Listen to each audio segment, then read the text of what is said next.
ایک صحابی حضور کی خدمت میں حاضر ہوئے، عربی تھے، دیہات کے رہنے والے تھے۔ انہوں نے حضور کی بارگاہ میں ایک بات عرض کی کہ حضور اسلام کے حکام تو بہت سارے ہیں، آج بھی اگر آپ دیکھیں تو کتابیں بھری پڑی ہیں۔ پھر حضور ارشاد فرماتے تھے، صحابہ اس کو سنتے تھے، محفوظ کرتے تھے، آگے بیان فرماتے تھے۔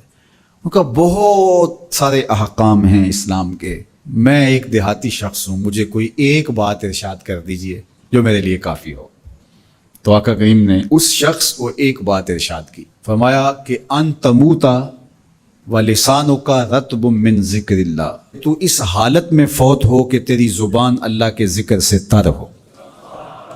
100 باتوں کی ایک بات ارشاد فرما دی، ان تموتا ولسانک رطب من ذکر اللہ، تو اس حالت میں انتقال کرے کہ تیری زبان اللہ کے ذکر سے تر ہو۔ میں اور آپ اپنی زندگی اس طرح سے گزاریں کہ موت اچانک آئے یا تبھی موت آئے، جس حالت میں بھی ہمیں موت آئے تو ہماری زبان عادی ہو اللہ کے ذکر کی، ادھر سے سانس ٹوٹ رہی ہو اور ادھر لبوں پر اللہ کا نام جاری ہو۔ جس شخص کا آخری کلمہ لا الہ الا اللہ ہوا، اللہ اس کو جنت میں داخل فرماتا ہے۔ اور کتنے خوش نصیب لوگ ہوتے ہیں کہ مرتے ہوئے جن کے لبوں پر اللہ کا باقاعدہ نام آتا ہے، اللہ کا ذکر ان کے لبوں کا وظیفہ ہوتا ہے۔ اور کچھ لوگ ان کو تلقین بھی کریں تو زبان پہ اللہ کا نام نہیں آ پاتا۔ اور ان میں سے ایک وہ شخص جو شراب کا عادی ہے یا کسی بھی نشہ آور چیز کو لیتا ہے، تو ایسے شخص کو مرتے ہوئے کلمہ نصیب نہیں ہوتا۔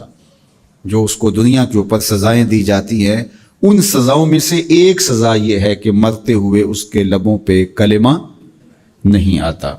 اور علماء نے یہ بھی لکھا ہے کہ جو بے نماز ہے، نماز نہیں پڑھتا، مرتے ہوئے اس کے لبوں پہ بھی کلمہ جاری نہیں ہوتا۔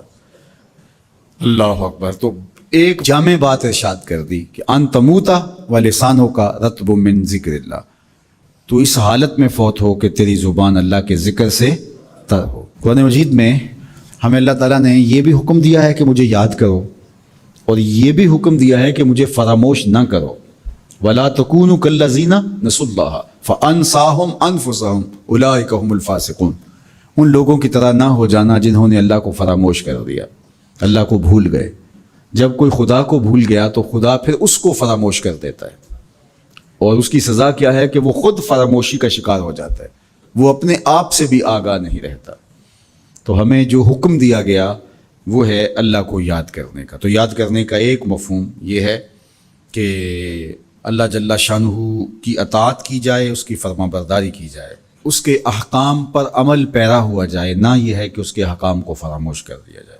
یقول اللہ تبارک و تعالی، اللہ جل شانہ خود ارشاد فرماتا ہے، یہ حدیث قدسی ہے، فیما یروی عن ربہ، جو حضور اپنے رب سے روایت کرتے ہیں۔ اللہ جل شانہ کیا ارشاد فرماتا ہے، سنیے، انا عند ظن عبدی بی، میرا بندہ میرے بارے جو گمان کرتا ہے میں ایسے ہی معاملہ کرتا ہوں، یعنی بندے کو میرے سے جو گمان ہے تو میں اس کے مطابق معاملت فرماتا ہوں۔ وَأَنَا مَعَهُ إِذَا ذَكَرَنِي، اور جب وہ مجھے یاد کرتا ہے میں اس کے ساتھ ہی ہوتا ہوں۔ جب میرا بندہ مجھے یاد کرتا ہے تو میں اس کے ساتھ ہوتا ہوں۔ فَإِذَا ذَكَرَنِي فِي نَفْسِهِ ذَكَرْتُهُ فِي نَفْسِي، جب وہ مجھے اپنے دل میں یاد کرتا ہے تو میں بھی اسے اکیلے یاد کرتا ہوں۔ کتنی بڑی بات ہے کہ کسی کو رب یاد کرے، اللہ اکبر۔ کہا جب وہ اکیلے مجھے یاد کرتا ہے تو میں بھی اس کو اکیلے یاد کرتا ہوں۔ وَإِن ذَكَرَنِي فِي مَلَئٍ ذَكَرْتُهُ فِي مَلَئٍ خَيْرٍ مِّنْهُمْ، اگر وہ مجھے مجمع میں یاد کرتا ہے، لوگوں کے ہجوم میں یاد کرتا ہے، تو میں بھی اسے مجمع میں یاد کرتا ہوں جو اس مجمع سے بہتر ہے، اس اجتماع سے بہتر ہے۔ یہاں نیک بد گناہ گار سارے طرح کے لوگ ہیں، لیکن میں فرشتوں کے اجتماع میں یاد کرتا ہوں۔ اللہ اکبر۔ کیا منظر ہوتا ہوگا کہ جب اللہ فرشتوں میں کسی بندے کو یاد فرما رہا ہو، اللہ اکبر۔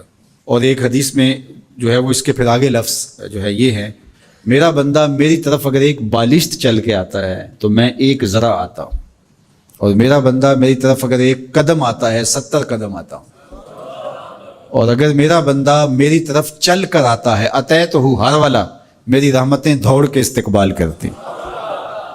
اللہ اکبر۔ تو کتنی کرم نوازی ہوتی ہے جو اس کو یاد کرتا ہے۔ تو یاد کا چراغ کبھی بھی بجھنا نہیں چاہیے۔